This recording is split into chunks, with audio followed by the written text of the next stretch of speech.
Viewers মনে করুন আপনার প্রিয়জন অন্য কারোর সাথে কথা বলে বা যে কেউই হোক আপনার অ্যাবসেন্সে এসে হয়তো কথা বলতেছে। এখন আপনি কোনোভাবেই সেটা বুঝতে পারতেছেন না যে আসলে কোন ব্যক্তি তার মোবাইলে ফোন দিচ্ছে বা কার সাথে কথা বলছে। তো ভিউয়ার্স এরকম যদি হয়েই থাকে তাহলে কিন্তু আপনি খুব সহজেই আসলে কার সাথে কথা বলে সেটা কিন্তু আপনি বের করতে পারবেন।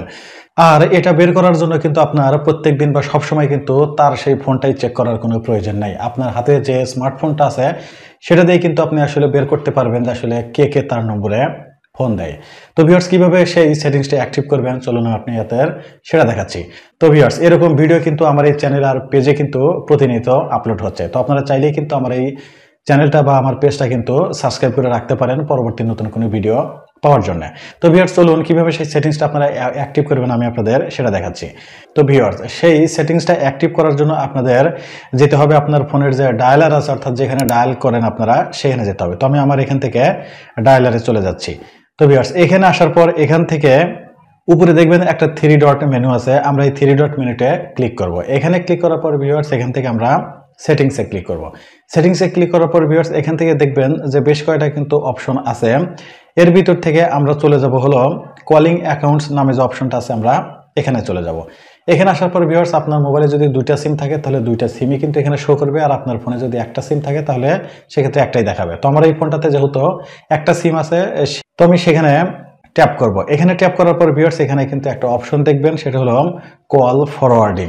তো আমি এখানে এসে ক্লিক করব। এখানে ক্লিক করার পর ভিউয়ার্স এখান থেকে আসলে আপনার স্মার্টফোনে অর্থাৎ আপনার যে ফোনটা আছে সেই ফোনে আপনি আসলে কি তার ভয়েস কল নিতে চাচ্ছেন নাকি তার ভিডিও কল আপনি নিতে চাচ্ছেন। তো ধরুন ভয়েস কলটাই আপনার ফোনে আপনি নিতে চাচ্ছেন, তো এখান থেকে তাই ভয়েস কল ফরওয়ার্ড সিলেক্ট করবেন। তো ভিউয়ার্স এখানে ক্লিক করার পর কিন্তু এরকম একটা ইন্টারফেস আমাদের সামনে আসবে। এখানে কিন্তু পরপর বেশ কয়েকটা অপশন আছে। তো এখান থেকে আপনি অলওয়েজ ফরওয়ার্ড যে অপশনটা আছে সেটার উপরে ক্লিক করবেন। এটার উপরে ক্লিক করার পর ভিউয়ার্স এখানে কিন্তু দেখবেন যে ফোন নাম্বার দেওয়ার কিন্তু একটা অপশন চলে আসছে। এখন আপনার সেই প্রিয়জনের কলটা আপনি যে ফোনে নিতে চাচ্ছেন বা যে নম্বরে নিতে চাচ্ছেন সেই নম্বরটা এখানে দিয়ে দিবেন।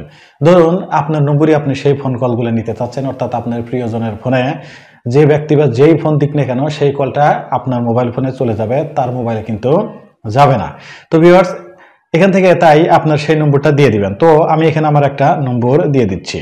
দেওয়ার পরে ভিউয়ার্স এখানে নিচে যে অপশনটা আছে টার্ন অন এখানে ক্লিক করে দিবেন। এখানে ক্লিক করে দিলে একটু সময় নেবে, নেওয়ার পরে দেখবেন যে কিন্তু কল ফরওয়ার্ড কিন্তু চালু হয়ে যাবে। এরপর থেকে যতজনই আসলে ওই নম্বরে ফোন দিক সেটা কিন্তু সেই মোবাইলে না গিয়ে সেই ফোন কলটা কিন্তু আপনার মোবাইলে চলে আসবে। ভিউয়ার্স এখানে দেখবেন যেখানে কিন্তু একটা অপশন চলে আসছে অলওয়েজ ফরওয়ার্ড, এবং সেই ফোন কলটা কোন নম্বরে ফরওয়ার্ড করা আছে সেটাও কিন্তু এখানে দেখাচ্ছে।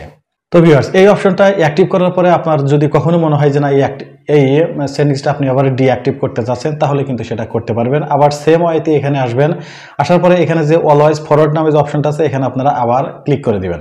দেওয়ার পরে ভিউয়ার্স এখানে নিচে দেখবেন যে টার্ন অফ নামে একটা অপশন আছে, এখানে একটা ট্যাপ করে দিবেন। এখানে ট্যাপ করে দেওয়ার সাথে সাথে কিন্তু সেই সেটিংসটা কিন্তু আবার অফ হয়ে যাবে। এরপর থেকে আবার যতবারই ফোন দিক সেই ফোন কলটা কিন্তু আপনার প্রিয়জনের মোবাইল ফোনে যাবে, আপনার ফোনে কিন্তু আর আসবে না। তো ভিউয়ার্স কেমন লাগলো আজকের এই ট্রিক্সটা অবশ্যই আপনারা কমেন্টস করে জানাবেন। আর কারা কারা আপনারা এই সেটিংসটা অলরেডি ইউজ করেছেন বা ইউজ করছেন সেটা কিন্তু অবশ্যই আমাকে কমেন্টস করে জানাবেন। তো ভিউয়ার্স আপনাদের সাথে দেখা হবে আবার নতুন কোনো ভিডিওতে। সে পর্যন্ত সবাই ভালো থাকবেন, সুস্থ থাকবেন। আল্লাহ হাফেজ।